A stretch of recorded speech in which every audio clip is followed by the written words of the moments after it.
did you end up?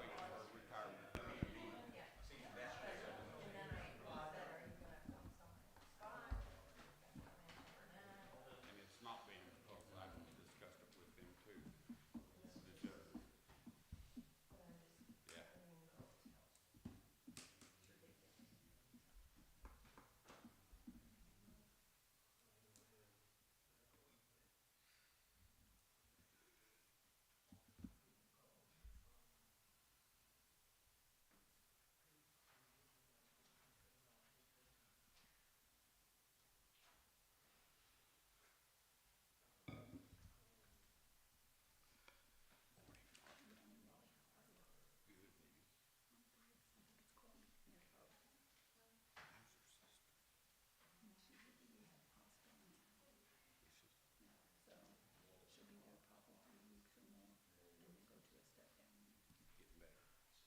Getting better.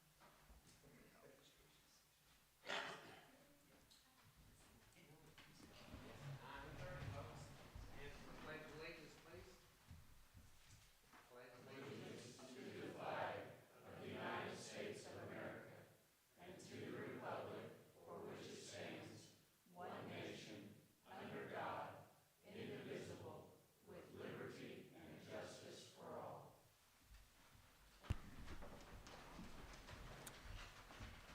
Morning.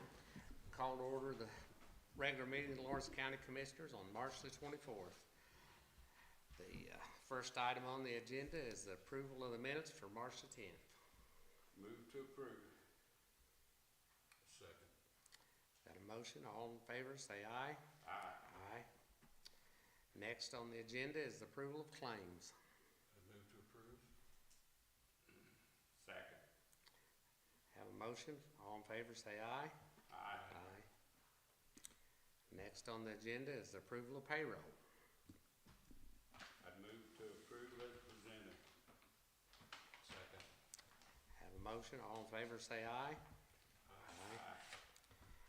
Next is appointments. We have some paving bids to be opened this morning.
We need to do a motion to take those under advisement. All righty. I move to, as you said, take those under advisement. I move second. All right, have a motion. All in favor, say aye. Aye. Aye. All right. I don't see Steve Warren. Is someone else here to represent the Vietnam veterans this morning? Steve's not here. I don't see him. Okay. I can tell you that Steve's wanting the use of the courthouse for Memorial Weekend for presentation outside. Mm-hmm. And I'm assuming he's asking for permission, is what he had in mind. Mm-hmm. Can we go ahead and do this? Pending any unknown hazards or whatever, I would move that we approve the use of the grounds for the Vietnam Veterans Memorial Service. Second. All right, we have a motion. All in favor, say aye. Aye. All right. Next up is Mr. Nathan Watson with his library report. Thanks, sir.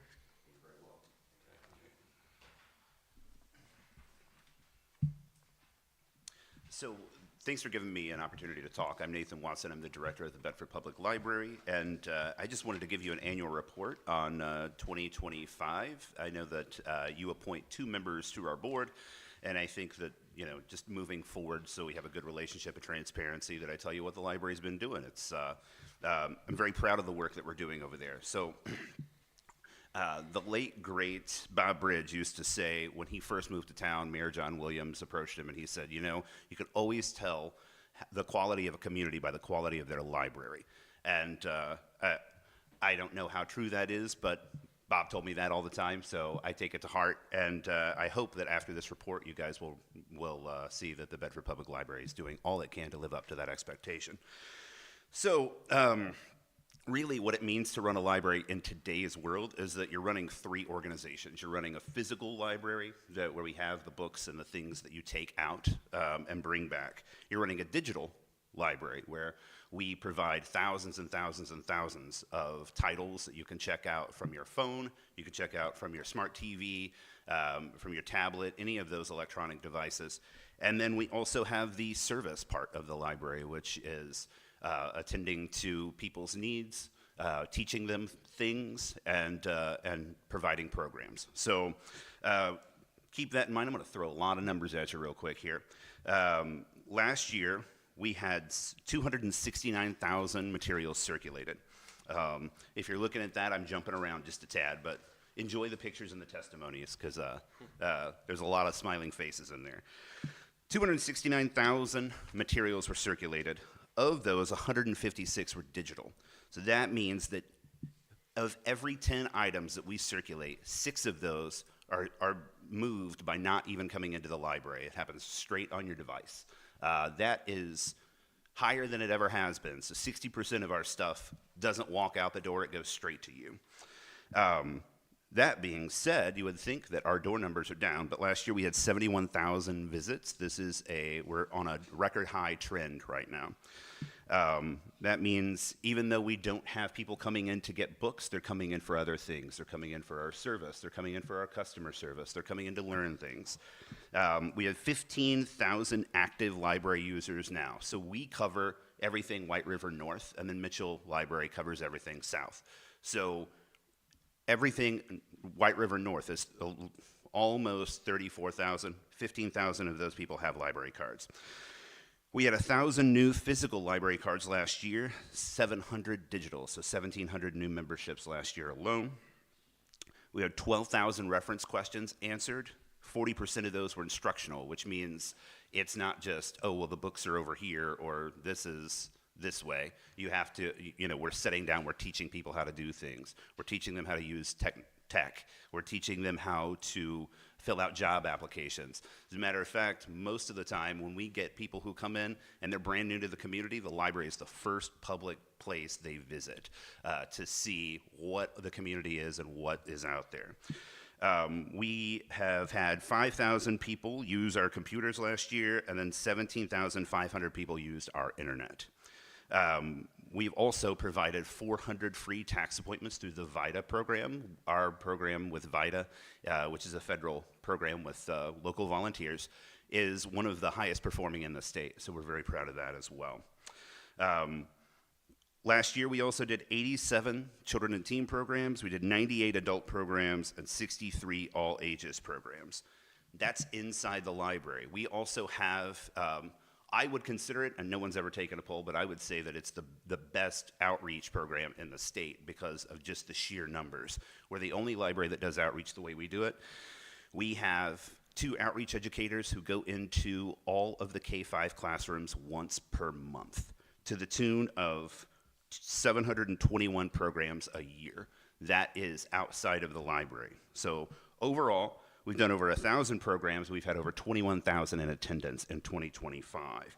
when people sit and they think, well, you've got a building that's 125 years old, the library model is just books. Are people using books anymore? What does the library bring to the community? Well, we bring, programs to 21,000 people. We bring 71,000 people into our library every year. So another thing that we do that other libraries don't is that we have a directed focus on civics. And some of you have probably seen me kind of hassling and hustling to get you all involved in our civics camp. We're the only library in the state that does that. We do a localized version of Boys State and Girls State that is called Camp Influence. I also want to invite, if anybody is interested, we're doing it this year. We're also doing one that's directed at the founding, so Camp Influence 1776, just a small plug. We've also done some adult civics programs where we've had In the Hot Seat, which is our local take on the famous internet show Hot Ones. I invite local elected officials kind of on my quote-unquote show, and we eat hot wings, and they get hotter for each wing, and the questions get hotter as they go along, too. It's a way for people to sit and watch the veneer fade, and we can talk about local government. We had Bob Klein, Sam Arp, and Tim Sled on, and we talked about criminal court for our very first one. So we're going to start firing those back up again, too, pun intended. We also do success skills career programs. We thank the county for being a part of our Touch a Truck program. That is something that we didn't do here in Bedford until the library spearheaded it in our parking lot a couple years ago, and then with a partnership with the city, we were able to move that onto city property, and through your help, we are able to get a lot of county vehicles as well to bring in so kids can look at them, they can touch them. Last year at that program, we had 830 people show up for that. So we're very blessed to have a library that does that much work in the community. We also have our Summer Discovery Festival every year, which you've helped with too by allowing the Sheriff's Department to bring some, I believe the last time they brought a K-9 unit in, and we're really excited about that. We have over 800 people show up for that every year. So I left you with some photos and some testimonies. Feel free to look those over. I just wanted to give you an update on where we are and how much the Bedford Library is doing for the community. So thank you so much, and if you want to take part in anything, let me know. Thank you very much. I just want to add, I've been involved in several of these programs and the outreach that the library does, and I've never been disappointed. The public seems to be extremely involved and intertwined with what the library program does, and it's very rewarding to be a part of that. So. Okay, Val?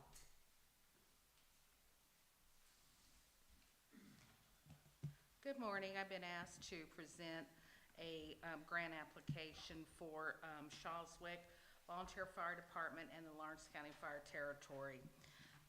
State of Indiana Office of Energy Development has offered so many $1 million out for electric projects into the community. Counties and cities and towns are eligible to apply for this grant funding. So they put a list of key points here, so I'll put that out. Lawrence County would request a grant from the Indiana's Energy Efficiency and Conservative Block Grant on behalf of the fire departments in the territory. The request is for a 2027 electric vehicle, an EV pickup truck, to determine the feasibility of EV use in public safety, non-emergency applications. And they did include that 5 separate counties, those counties and cities combined, have applied and received electric vehicles in past applications. The grant application is to be considered today, March 24th, at this commissioners meeting.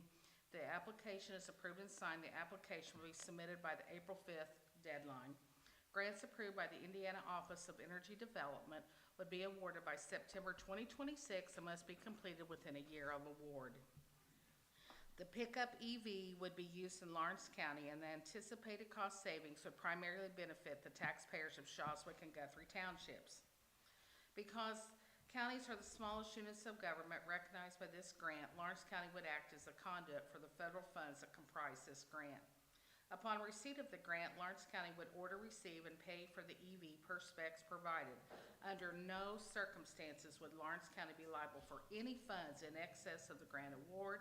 In exchange, the use of the EV, Shawswick Volunteer Fire Department and Lawrence County Fire Territory would license, insure, maintain, and operate the EV. The fire departments in the territory would provide a level 2 EV charger and all necessary additional equipment for the EV pickup. These additional expenses are estimated at $5,000 and would be considered the matching part of the grant. Why? Many public safety duties are administrative, non-emergency actions.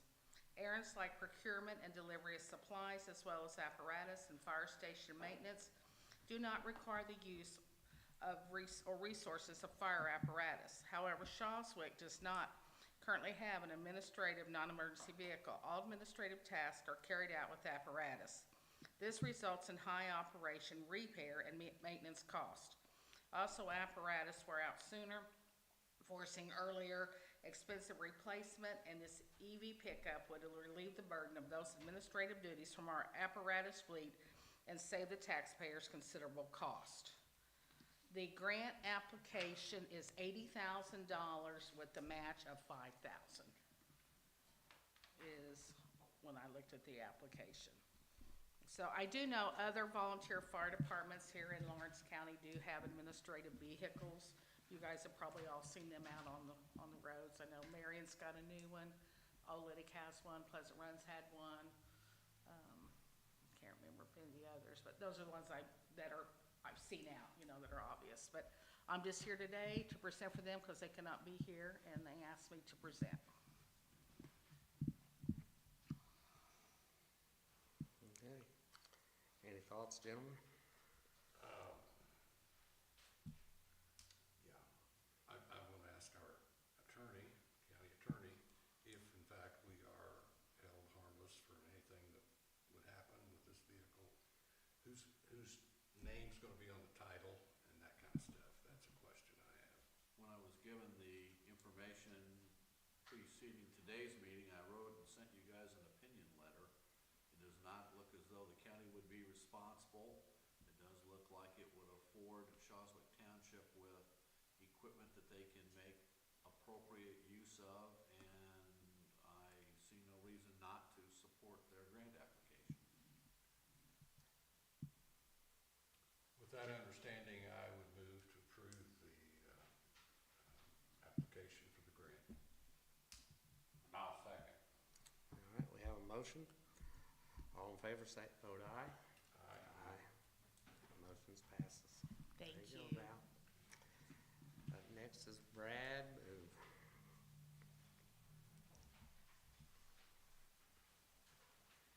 Mr. President, Commissioners, I'm Vice President of the Lawrence County Historical Society. I'm also on the Semiquincentennial Committee to celebrate America's 250th birthday.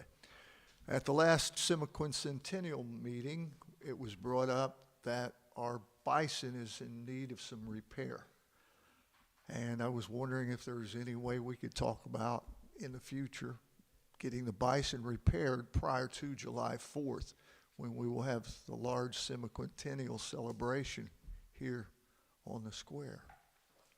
Each one of those items on that bison represents a piece of Lawrence County history. And if anybody had any questions about what any particular item represents, I'd be happy to explain that. Is this physical damage or is it just the painting? It's the painting that's peeling off. So, do we have the original artist, whoever did that? I think I know who it was, but I can't come up with the name right now. But is that who you're anticipating would do the repairs? I would be open to anything that the commissioners would decide upon, to be very frank, other than painting over the whole thing. But each, like I say, each depiction on there is very significant for the county. What I would, I'm gonna make a suggestion.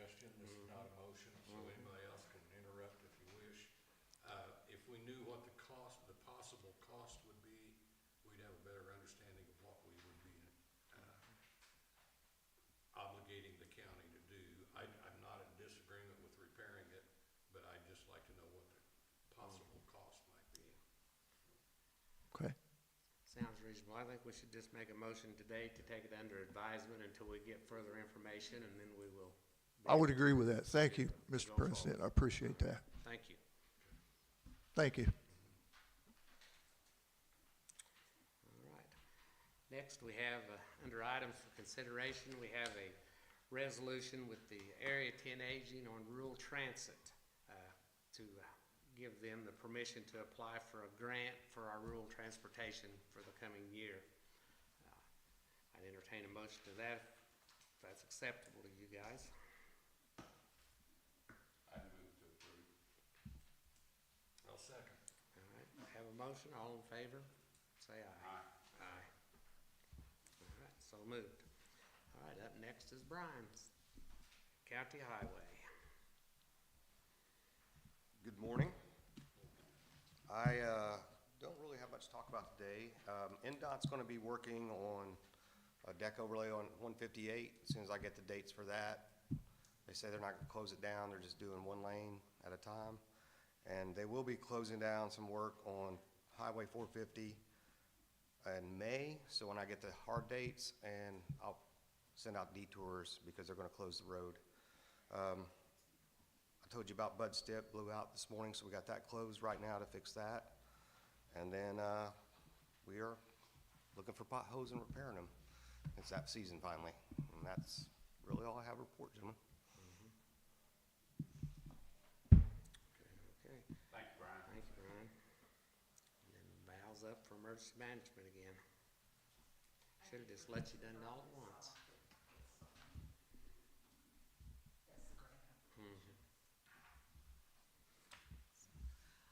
Well, it's been a nice warm week. Severe weather's passed us, that we had coming in on Sunday night. We were glad that we didn't have. Now, I was without power for several hours because they hit a transformer by my house, but we made do. So, but one of the things that we've been getting requests for is the weather radios. We're out of those. The Duke grant funding that we purchased those with, that won't be coming up again if they do that again this year. So if anyone is interested in purchasing some of those, or organizations that can supply grant funding, it is a hot commodity. We do have people that are still asking for them, so if anybody feels generous to take care of that, that would be wonderful. That's all I have. All right, thank you, Val. Thanks, Val. Mr. Sheriff is up next. Morning. Good morning. I really don't have anything, so I'll give you the jail numbers. Total was 83 inmates this morning, 64 males, 19 females, holding 10 for DOC, 0 parole holds, and we have 2 level 6 felons who were sentenced to serve their time locally. So, other than that, not much going on over there. Kelsey and Dalton been fixing leaks like crazy over there, but other than that, things are going all right, unless you have anything for me. Nothing from All right, you? thank you. Thank you, Greg. All right, anyone have any unfinished old business? Not, call for a motion to adjourn. So moved. We are adjourned.